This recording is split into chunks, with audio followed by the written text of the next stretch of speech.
আকাশবাণী আগরতলা স্থানীয় সংবাদ পড়ছি সুমিতা বণিক। এডিসি নির্বাচনে আজ ৩টি আসনের ৪টি ভোট কেন্দ্রে সকাল ৭টা থেকে পুনরায় ভোট গ্রহণ শুরু হয়েছে।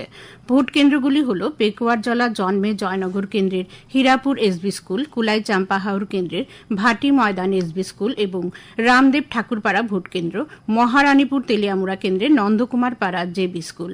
বিকাল ৪টা পর্যন্ত ভোট গ্রহণ করা হবে।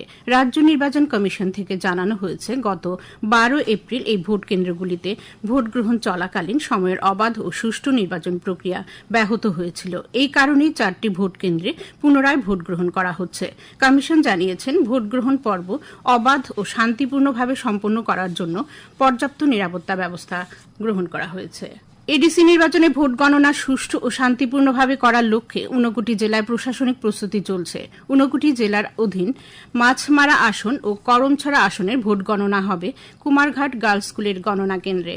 গণনা কেন্দ্রে থাকবে ত্রিস্তরীয় নিরাপত্তা বেষ্টনী। আগামী ১৭ এপ্রিল সকাল ৮টা থেকে ভোট গণনা শুরু হবে। কুমারঘাটের এসডিএম তথা রিটার্নিং অফিসার এনএস চাকমা জানিয়েছেন, রাজ্য নির্বাচন কমিশনের নির্দেশিকা মেনে সুষ্ঠুভাবে গণনা পর্ব সম্পন্ন করতে প্রয়োজনীয় সব ধরনের ব্যবস্থা গ্রহণ করা হচ্ছে।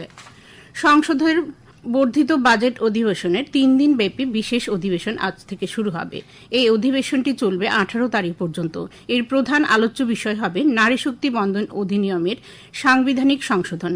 ২০২৩ সালে পাশ হওয়া নারী শক্তি বন্ধন অধিনিয়মকে কার্যকর করার পথ প্রশস্ত করতে সরকার ৩টি সংশোধনীয় বিল পেশ করবে, যেখানে লোকসভা ও রাজ্য বিধানসভাগুলিতে মহিলাদের জন্য ৩৩% সংরক্ষণের প্রস্তাব করা হয়েছে।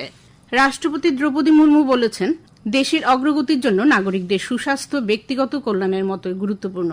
গতকাল নাগপুর এইমসের দ্বিতীয় সমাবর্তন অনুষ্ঠানে প্রধান অতিথির ভাষণে তিনি বলেন, চিকিৎসা ক্ষেত্রটি শুধু একটি পেশা নয়, এটি সংবেদনশীলতার সঙ্গে মানব সেবার একটি পথ।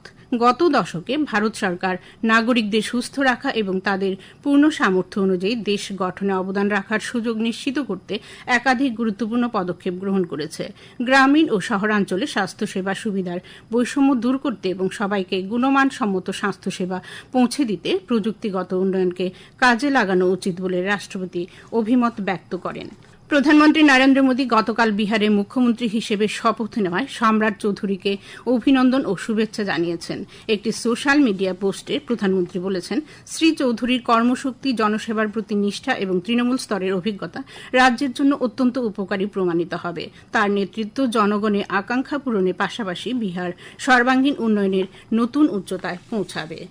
এডিসির বীরচন্দ্র কলসি আসনের ভোট গণনা শান্তিপূর্ণভাবে সম্পন্ন করার প্রস্তুতি খতিয়ে দেখতে গতকাল শান্তিরবাজার মহকুমা শাসকের অফিস ও রাজনৈতিক দলগুলির সমর্থকদের জমায়েতের স্থানগুলি পরিদর্শন করেন রাজ্য পুলিশের আইজি মনোচ্চাক ইপ্পার, জেলা পুলিশ সুপার মৌর্য কৃষ্ণ চন্দ্রশেখর, মহকুমা পুলিশ আধিকারিক বাপি দেববর্মা সহ বিভিন্ন পুলিশ আধিকারিকরা উপস্থিত ছিলেন। চলতি বছরে অমরনাথ যাত্রার জন্য রেজিস্ট্রেশন প্রক্রিয়া গতকাল থেকে শুরু হয়েছে। সারা দেশের ৫৫৪টি নির্দিষ্ট ব্যাংক শাখার পাশাপাশি অনলাইন মাধ্যমেও পুণ্যার্থীরা রেজিস্ট্রেশন করাতে পারবেন। পুণ্যার্থীদের আগে থেকে রেজিস্ট্রেশন সম্পন্ন করার পরামর্শ দেওয়া হয়েছে, যাতে যাত্রাপথে কোনো অসুবিধা না হয়। কর্তৃপক্ষ আশা করছে এবছরও বিপুল সংখ্যক ভক্ত অমরনাথ যাত্রায় অংশ নেবেন।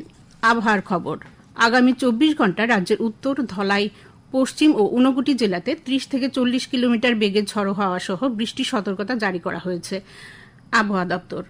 আজ দিনের সর্বোচ্চ তাপমাত্রা ৩৫ ডিগ্রি সেলসিয়াসের কাছাকাছি থাকতে পারে। আগরতলা আজ ভোরে সর্বনিম্ন তাপমাত্রা ছিল ২১ ডিগ্রি সেলসিয়াস।